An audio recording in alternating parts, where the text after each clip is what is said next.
In order for Mexican supplies to come to the United States, there are certain couple of things that you need to take into account. First thing is transportation. Transportation from Mexico into the United States, make sure that you hire a specific kind of logistic company which will actually have a free pass for their trucks from Mexico to the United States. Not all of them do. Some of them will have to stop at the border and then change the goods and ship it or reship it from the border into the United States, inside the United States. That's very important actually if you're dealing with frozen or fresh products especially. Logistics is quite important. Second thing that you will need to take into account is FDA regulations. FDA regulations are higher standard than the Mexican regulations sometimes, especially for food and beverage products. So that's something to make sure to have all the certificates and adequations of the product before you actually ship it. Third thing, good advice could be to make sure that you're dealing with a good importer and distributor in the United States.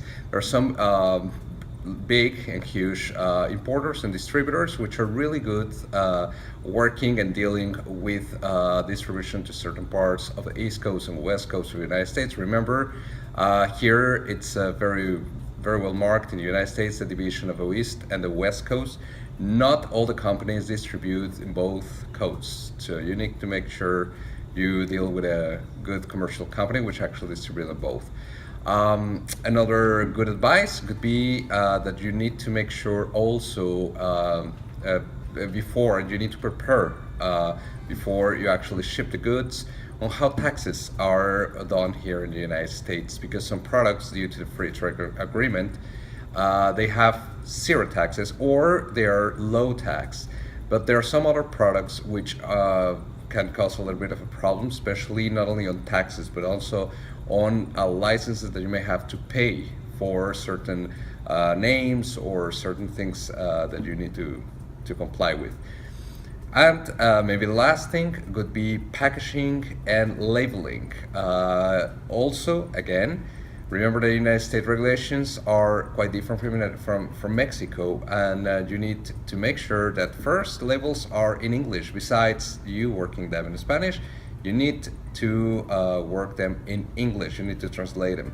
Second, they will have to comply with the federal law of food, which stipulates also how the table of the ingredients should come and what you should show in that table. For example, protein and I don't know, all the components. Especially if you're dealing with fresh products, be careful because there are some regulations that says that you have to make sure that the date, the validation date, has certain time and is not exactly the same as we have it in Mexico.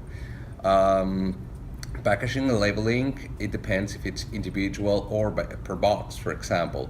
If it's per item, you need to make sure that the regulation is labeling each item individually here in the United States, or get the legend, a specific legend they use right here for each item.